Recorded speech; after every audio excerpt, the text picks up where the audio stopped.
ये नगाड़ा ये लोहे का होता है नीचे, ये तो बनता है राजस्थान में दीग, जिला भरतपुर। और यहाँ ये हमारे गांव में मोची बनाता है इसको चमड़े से। इसको बजाते ऐसे हैं, ये लकड़ी का डंडा होता है, ये इससे बजाते हैं इसको। डंडे को क्या कहते हैं? डंका बोलते हैं इसको।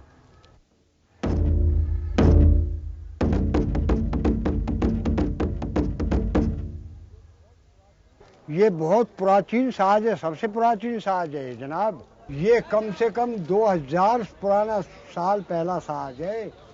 अब तो गाने बजाने में ले लिया जी। ये पहले जमाने में तो राजपूत लोगों की जब गद्दी होती थी, जब तो ये माइक सर्विस का काम भी यही करता था, मुनाजी का काम भी यही करता था, लड़ाई पर भी यही जवानों को हौसला दिलाने के लिए, कदम बढ़ाने के लिए यही बजता था। ये छोटे वाले हमने ले रखे अपनी सुविधा के लिए, धरने उठाने की वजह से, और इनसे बड़े भी होते हैं जी। कितने बड़े होते हैं? वो इनसे कम से कम इतने बड़े होते हैं और बहुत चौड़े होते हैं।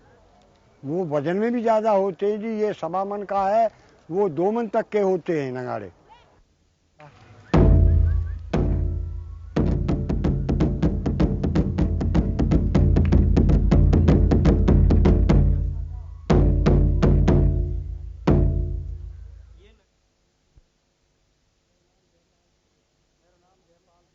मेरा नाम जयपाल सिंह है। मेरे हाथ में थाली है, इसको बजाते हैं साजों के साथ।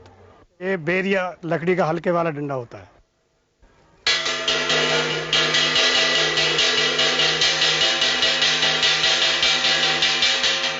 इसको कब कब बजाते हैं? ये जो है साज, जो भी साज बजते हैं उनके साथ इसमें स्वर निकलते हैं और उनके साथ ही मिलान के साथ बजाते हैं।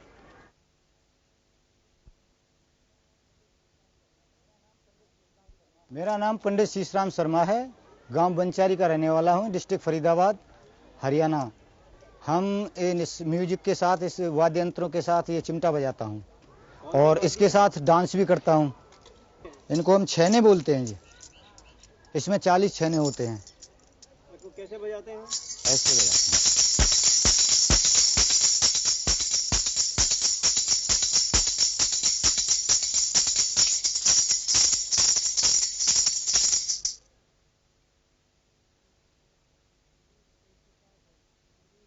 आपका नाम क्या है? ओम प्रकाश है जी। आपके हाथ में क्या है? अलगोजा है जी। ये बांस की बनी हुई है जी। जरा दिखाइए।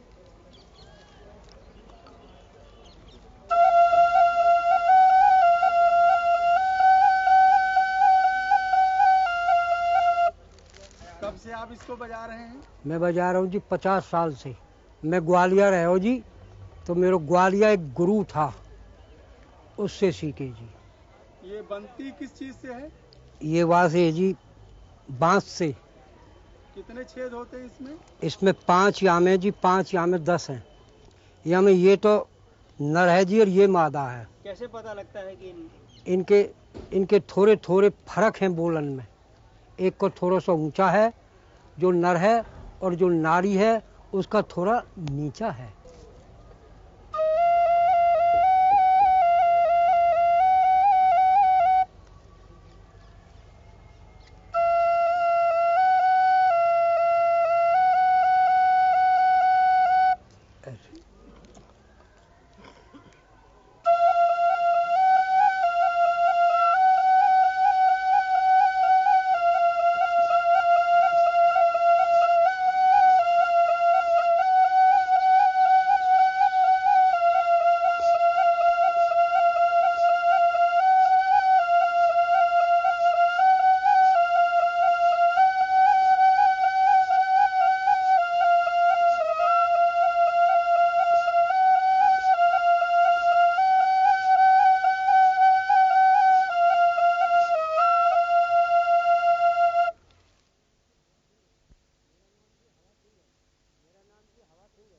मेरा नाम जी हवा सिंह है। कहाँ के रहने वाले हैं आप? बंचारी गांव के रहने वाले हैं। क्या करते हैं आप? बैन बजाता हूँ। ये बीन किसका बना हुआ होता है? ये बीन है जी, जैसे लौकी लगती है, जैसे घिया लगती है, ऐसे ही ये भी अपने बेल पे लगती है। इधर से बंद होता है, ये इधर से भी बंद होता है, फिर इधर से खोलने के बाद में, इधर से खोलने के बाद में ये बांस की लकड़ी है, इसमें 9 सुर बनाए। ये पीतल है, 9 सुर है जिसके अंदर 8 सुर ऊपर है, 1 सुर नीचे है। बैन तो सपेरे की है, लेकिन उन्हीं से शिक्षा ली और शिक्षा लेने के बाद में फिर हमने इस लाइन में भी इसको ले लिया। वहाँ से ज्ञान सीखने के बाद में फिर हमने अपने पूरा हिसाब सीख लिया कि इसको बनाना बिल्कुल, अब ये बिगड़ भी सके तो वो संभालना भी इसको ज़रूरी है।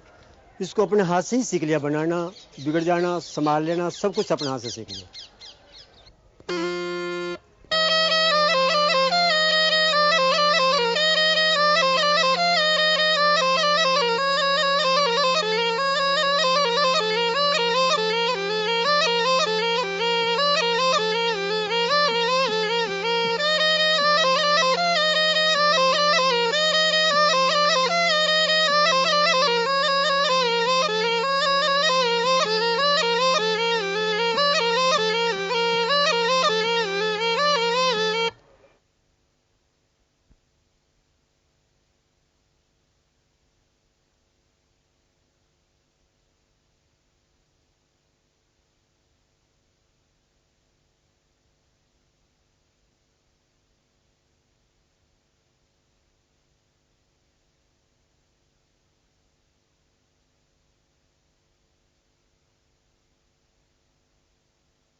सदा हमारी मेरी पूजा माता दाहिनी हरे,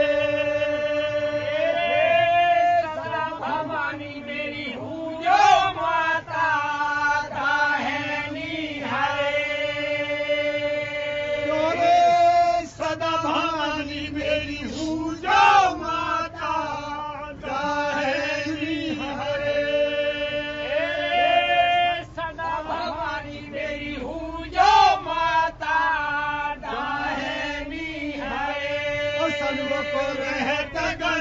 सन्मुख रहत गणेश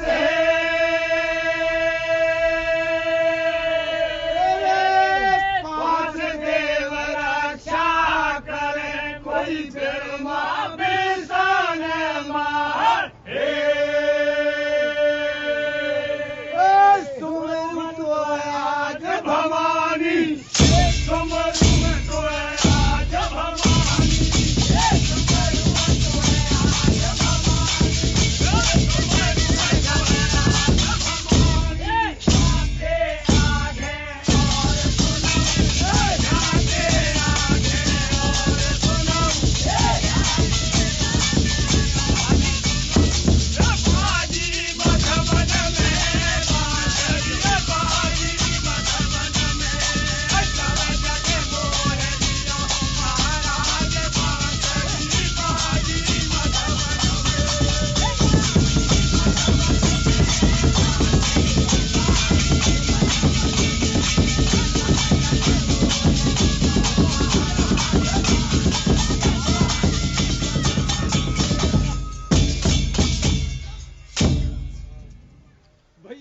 खिली उजारी रात श्याम चल वन में आए, खिली उजारी रात श्याम चल वन में आए, भैया खिली उजारी रात श्याम चल वन में आए, खिली उजारी रात श्याम चल वन में आए, जो कर राखे कौल सकीन ने वही निभाए, जो कर राखे कौल सकीन ने वही निभाए, और बंसी दहिया बजाए, बंसी दहिया बजाए,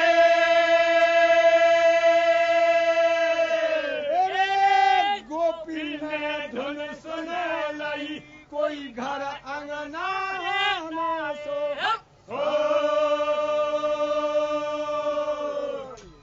धुन सुन के उपजो तन काम चलिए बिरजनार कछु न सुहाई कछु न सुहाई कछु न सुहाई काउन चीर लपेट पामन लहंगा लार गले में आई लहंगा लार गले में आई लहंगा लार गले में आई हार हमेल भुजन में पहरे तो जंग बांध घुटनन छिटकाई जंग बांध घुटनन छिटकाई जंग बांध घुटनन छिटकाई गालन बीच जमा लई बेंदी तो माथे बीच लपेटी स्याई माथे बीच लपेटी स्याई माथे बीच लपेटी स्याई काउन बालक रो मत छोड़े उड़ गई भूख रसोई न भाई उड़ गई भूख रसोई न भाई उड़ गई भूख रसोई न भाई सो मत कंठ सेज पे छोड़े तन मन की सब सुर बिसराई बरसाने ते नार चलिए ददो बेचन जात चलिए मुस्कैया चलिए मुस्कैया चलिए मुस्कैया आगे मघ में धेन चरा में तो ठाड़े श्याम कदम की छैया ठाड़े श्याम कदम की छैया ठाड़े श्याम कदम की छैया मार के सेन जता दिए बाला खड़े मगरों के कमर कन्हैया खड़े मगरों के कमर कन्हैया खड़े मगरों के कमर कन्हैया चंद्रावल को पकड़ो हाथ और साके नार छुड़ा गई मैया और गयो मार के गयो मार के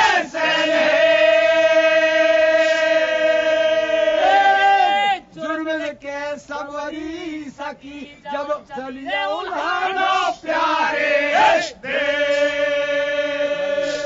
मान रियो गणगारो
में